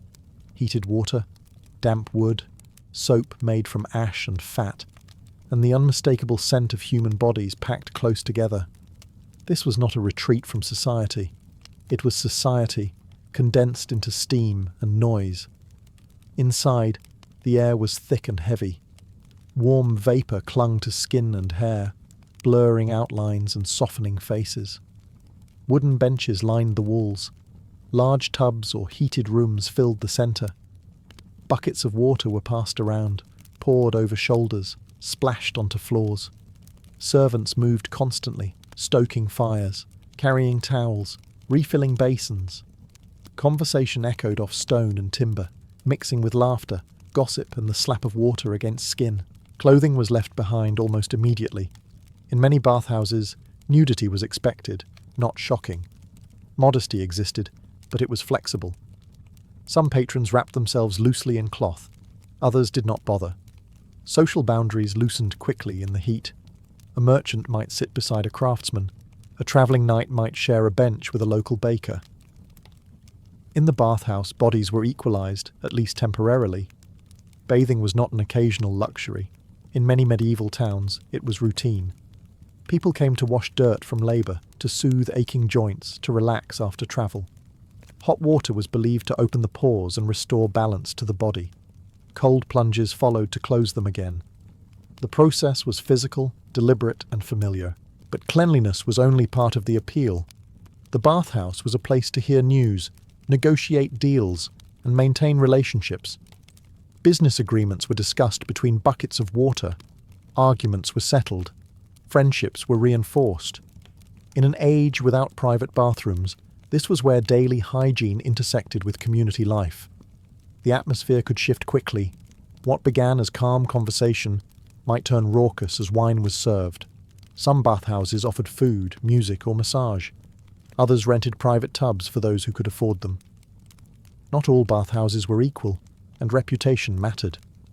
Stepping into the steam meant stepping into a space where bodies, voices, and intentions mixed freely. It was intimate without being private, communal without being orderly. And for medieval people, it was not strange at all. It was simply where life, sweat, and society met. To medieval people, bathing was not about vanity.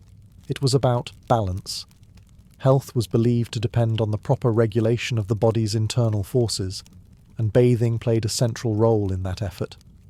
Hot water opened the pores, allowing impurities to escape. Cold water closed them again, sealing the body against harmful influences. This logic guided not only bathing, but much of medieval medicine.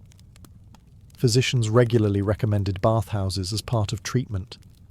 Warm baths were prescribed for fatigue, joint pain, digestive trouble, and melancholy. Herbal infusions were added to the water, each plant chosen for its perceived effect on the body. Rosemary stimulated circulation, chamomile soothed, sage strengthened. The bathhouse functioned as a kind of public clinic, accessible to anyone who could pay the modest fee. Clean skin was also believed to protect against disease. Dirt, sweat, and stagnant fluids were thought to block the body's natural flow, inviting illness. Bathing restored movement and harmony. This belief explains why bathhouses flourished in medieval cities long before modern plumbing. Cleanliness was not ignored. It was pursued using the tools available. Bathing also followed seasonal rhythms.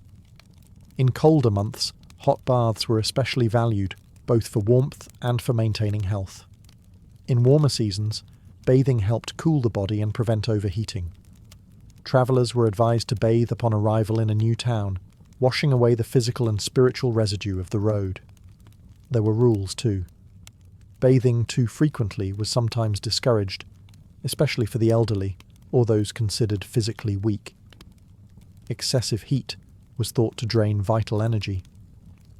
Moderation mattered. The bathhouse was beneficial when used correctly, dangerous when abused. Moral guidance intertwined with medical advice. Clergy warned against indulgence, not bathing itself. Cleanliness was not sinful. Pleasure was the risk. A proper bath refreshed the body. A prolonged one might tempt the soul. This distinction shaped how bathhouses were regulated and discussed. What is often forgotten is that medieval people worked physically. They sweated constantly. They carried grime from fields, workshops, and animals. Bathing was practical. It removed discomfort and reduced odour in crowded living spaces. It improved daily life in immediate, tangible ways. In this context, the bathhouse was not a luxury copied from ancient Rome. It was a necessity adapted to medieval realities.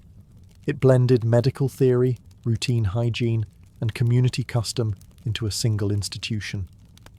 To step into the bath was to participate in a shared understanding of how bodies worked and how health was maintained. Cleanliness, for medieval people, was neither ignorant nor accidental. It was intentional, structured, and deeply woven into their view of the human body. Once inside the bathhouse, the rules of ordinary public life softened. The heat, the steam, and the absence of clothing stripped away many of the visible markers that defined medieval society outside. Status did not disappear, but it blurred. Voices carried more weight than garments. Familiarity formed quickly. The bathhouse became one of the rare spaces where people interacted less formally, even across class lines. Conversation was constant.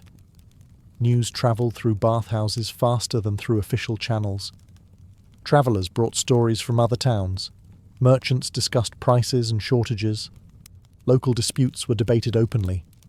In cities without newspapers or regular public assemblies, the bathhouse functioned as an information exchange, where rumour and fact mingled freely. To bathe was also to listen. Business was often conducted here. Deals were proposed casually, tested in conversation, and sometimes finalised before the water cooled.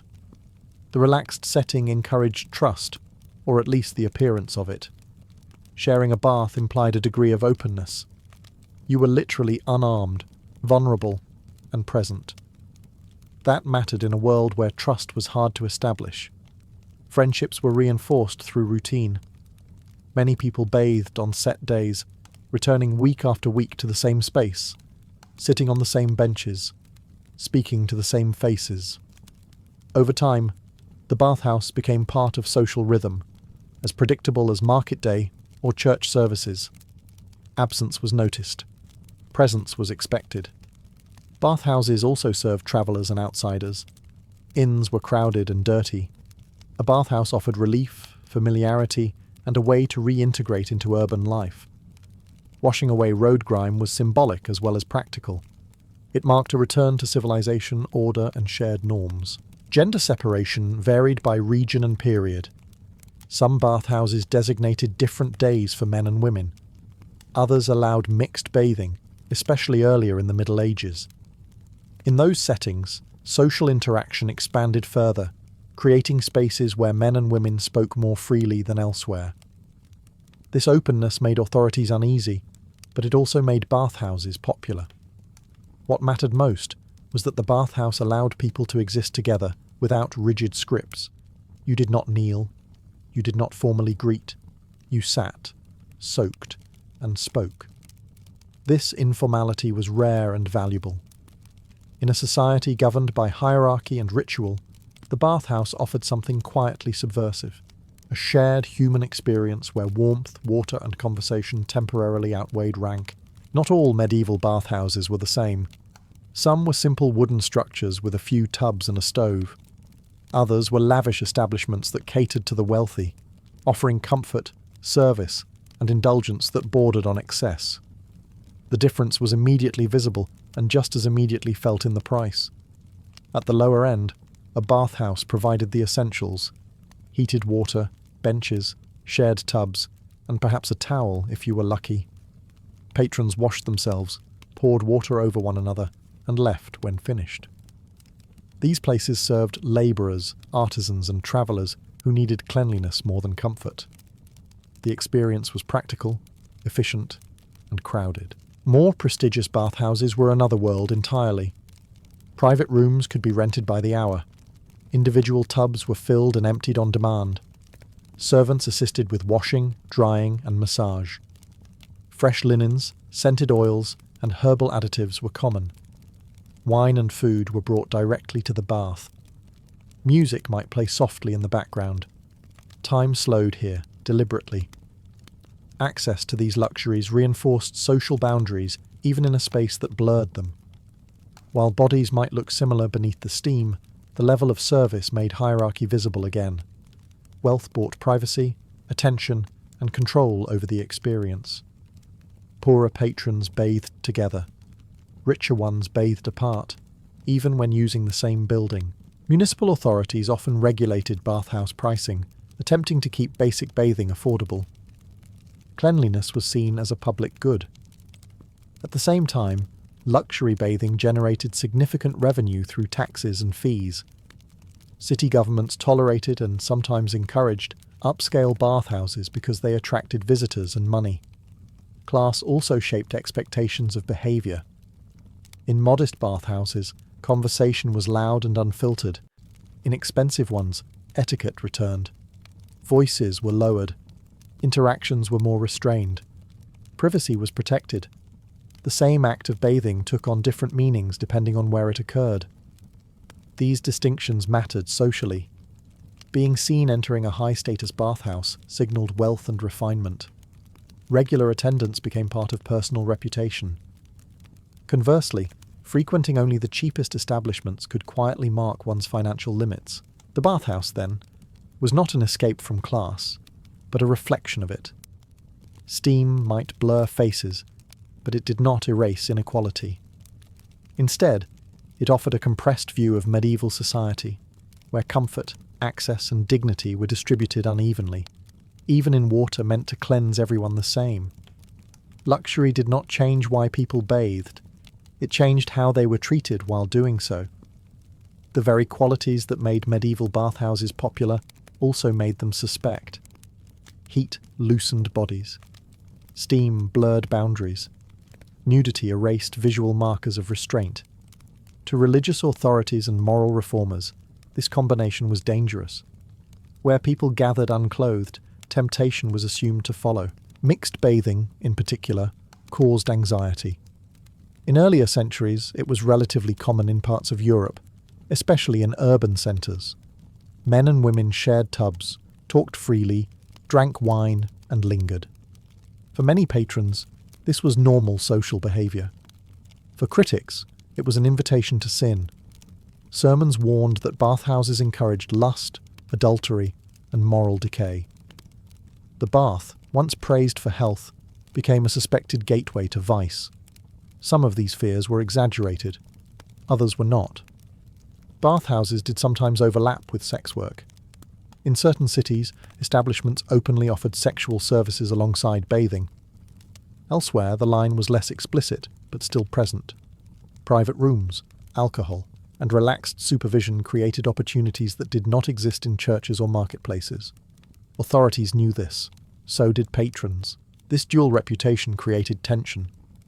Bathhouses were necessary, useful, and profitable. They were also difficult to control. Regulations multiplied. Cities imposed curfews.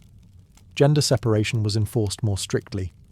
Prostitutes were banned from certain bathhouses or confined to others. Owners were fined for disorderly behaviour, though enforcement varied widely. Moral panic often followed periods of crisis. During times of famine, war, or epidemic, indulgent spaces became easy targets for blame. Bathhouses were accused of weakening bodies, corrupting souls, and inviting divine punishment. The same place that soothed aches could suddenly be labelled a moral hazard. Yet people kept going. The appeal was not only physical. The bathhouse offered intimacy in a society structured around restraint. It allowed conversation without rigid supervision. It allowed bodies to exist without armour, clothing, or formal roles. That freedom, however limited, was powerful. What disturbed authorities most was not what always happened in bathhouses, but what could happen. Possibility itself was threatening. Steam concealed actions. Privacy disrupted surveillance. Pleasure competed with discipline. In response, bathhouses became contested spaces. They were praised and condemned in equal measure. Medical texts defended them. Moral treatises attacked them. City councils tried to regulate them into obedience.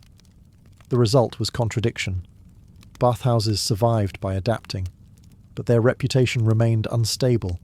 They were clean and dirty, healing and corrupting, necessary and dangerous. That tension would only grow stronger when fear entered the water itself. When plague arrived, the bathhouse changed meaning overnight. What had once been a place of healing and relief became a suspected source of death. Fear did not enter quietly. It spread through rumour, observation, and desperation, reshaping how people understood both disease and cleanliness. Medieval medicine believed that plague travelled through corrupted air, miasma, carried by foul smells and imbalance. Bathhouses, with their heat and moisture, were suddenly viewed as dangerous. Hot water opened the pores, physicians warned, leaving the body vulnerable to poisonous air. Steam, once thought to cleanse, was now believed to invite infection deep into the flesh. During outbreaks, many cities ordered bathhouses closed. Doors were sealed. Fires went cold. Benches sat empty.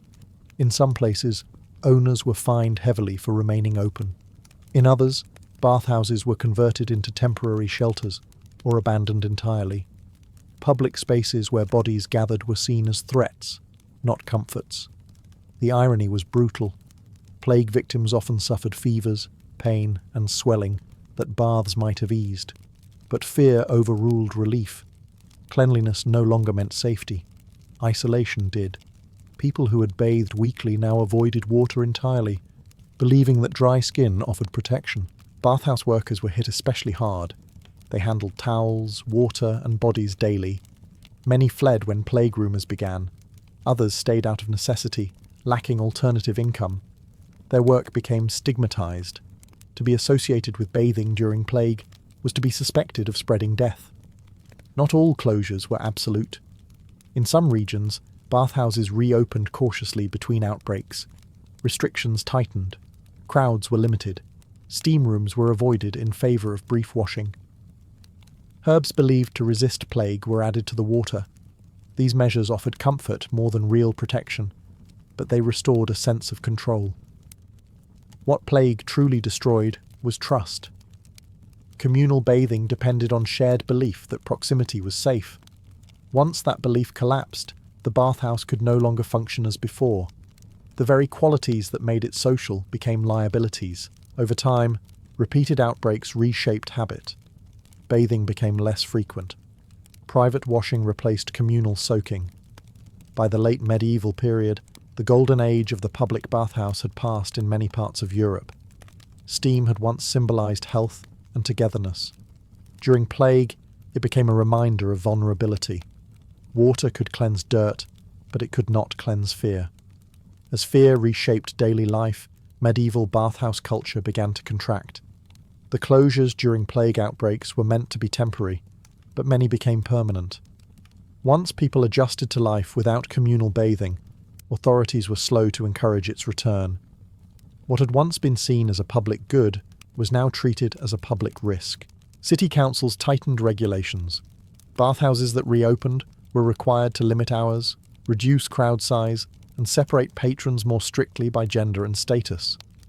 Alcohol service was restricted. Private rooms were scrutinized. Owners faced inspections and fines.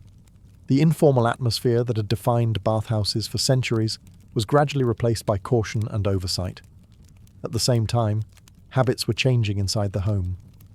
Wealthier households began installing private tubs, wooden barrels filled with heated water brought by servants. Washing became quieter, more controlled, and less social. What had once been a shared experience shifted toward privacy, especially among elites eager to distance themselves from anything associated with disease or moral suspicion. Medical opinion also evolved.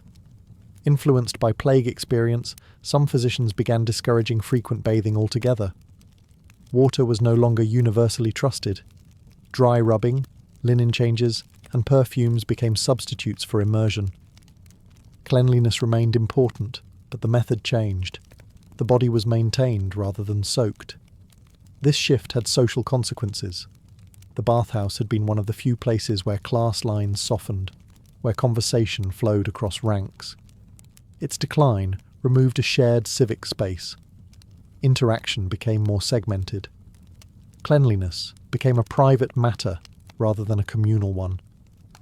Bathhouses did not vanish overnight. In some regions, especially parts of Central and Eastern Europe, they survived far longer, adapting to new rules and expectations. But their cultural role was diminished. They were no longer hubs of news, business, and intimacy. They became services, not spaces. What replaced them was quieter and lonelier. Bathing lost its public voice. Steam no longer carried gossip or laughter. It stayed behind closed doors. By the late medieval period, the bathhouse was no longer central to urban life in much of Western Europe. It lingered in memory, regulation books, and moral warnings, a reminder of a time when cleanliness had been collective. The medieval bathhouse did not disappear because people stopped caring about hygiene. It disappeared because fear changed how people believed bodies should exist together. Despite its decline in many Western European cities, medieval bathhouse culture did not disappear everywhere at once. Its survival depended heavily on geography, climate, and local tradition. While some regions closed their bathhouses permanently, others adapted them, reshaping how communal bathing functioned rather than abandoning it entirely. In parts of Central Europe, especially the German-speaking lands, bathhouses remained common well into the late medieval period. Here, municipal bathhouses were more tightly regulated, but still socially accepted. Gender separation became stricter, hours were controlled, and overt scandal was discouraged. Yet bathing itself was not viewed as inherently dangerous. Cleanliness remained linked to civic pride and order. Further east, communal bathing traditions never truly broke. Steam baths continued in forms that would later be recognized as predecessors to the sauna and banya. In these regions, heat, steam, and communal washing remained central to health and social life. Plague altered behavior, but it did not erase deeply rooted practices. Bathing adapted rather than vanished. Southern Europe followed a different path. Influenced by Roman legacy and later religious conservatism, bathhouses declined more sharply. Public bathing increasingly carried associations of excess or immorality. Private washing replaced communal soaking, especially among elites. Cleanliness was preserved, but stripped of its social dimension. These differences mattered because they shaped how medieval hygiene would later be judged. Regions that abandoned bathhouses earlier were often remembered, unfairly, as less clean. In reality, They had simply chosen different methods. Linen changes, perfumes, and partial washing replaced full immersion. Bodies were maintained, but less visibly. The survival of bathhouse culture in some regions also preserved a memory of communal intimacy that others lost. Where bathhouses endured, they continued to function as spaces of conversation, ritual, and shared vulnerability. Where they vanished, social life became more compartmentalized. What this reveals is that medieval bathing was never a single tradition. It was a network of local solutions responding to fear, belief, and environment. The bathhouse was not rejected because it was medieval. It was reshaped because medieval people were practical. By the end of the Middle Ages, Europe did not share one attitude toward bathing. It shared a range of them. Some places still steamed together. Others washed alone. All believed they were acting sensibly. The bathhouse survived not as a universal institution, but as a regional memory, waiting to be rediscovered, romanticized, and misunderstood by later centuries. The medieval bathhouse matters not because it was clean or dirty, moral or immoral, safe or dangerous. It matters because it exposes how medieval people understood life itself. The bathhouse was never just about water. It was about how bodies belonged in society. Modern myths often paint the Middle Ages as indifferent to hygiene, hostile to pleasure, and fearful of the body. The bathhouse complicates all of that. Medieval people bathed because they wanted to feel better, smell better, and live more comfortably. They argued about how often, how publicly, and with whom, but they did not ignore cleanliness. They debated it intensely. What truly unsettled authorities was not dirt, but proximity. The bathhouse placed bodies together without armour, clothing, or rigid ceremony. It created intimacy without clear supervision. That intimacy produced warmth, trust, pleasure, and sometimes transgression. In a world built on hierarchy and discipline, such spaces were always going to be unstable. When plague struck, fear did not invent new anxieties. It amplified existing ones. Bathhouses became symbols of everything people could no longer control: invisible danger, shared air, shared water, shared fate. Closing them felt like restoring order, even if it offered little real protection. The decline of the bathhouse did not mark a descent into filth. It marked a shift in how cleanliness was practiced and imagined. Hygiene moved inward. Bodies became private. Washing became quieter. What was lost was not cleanliness, but community. In places where bathhouses survived, they carried forward an older idea, that health was collective, not individual, that bodies could coexist without constant fear, that warmth and steam could heal as much socially as physically. In places where they vanished, social life became more segmented, more cautious, more controlled. The medieval bathhouse reveals a society negotiating the limits of closeness. It shows medieval people balancing pleasure and restraint, health and fear, community and order. These were not simple people making ignorant choices. They were adapting to real dangers with the knowledge they had. In the end, the bathhouse leaves us with an uncomfortable realization. The Middle Ages were not uniquely afraid of bodies. They were deeply aware of them. They argued about how bodies should meet, touch, and share space because they understood what was at stake. Steam faded. Walls closed. But the questions remained. How close is too close? How public is too public? And how much community can a society truly tolerate?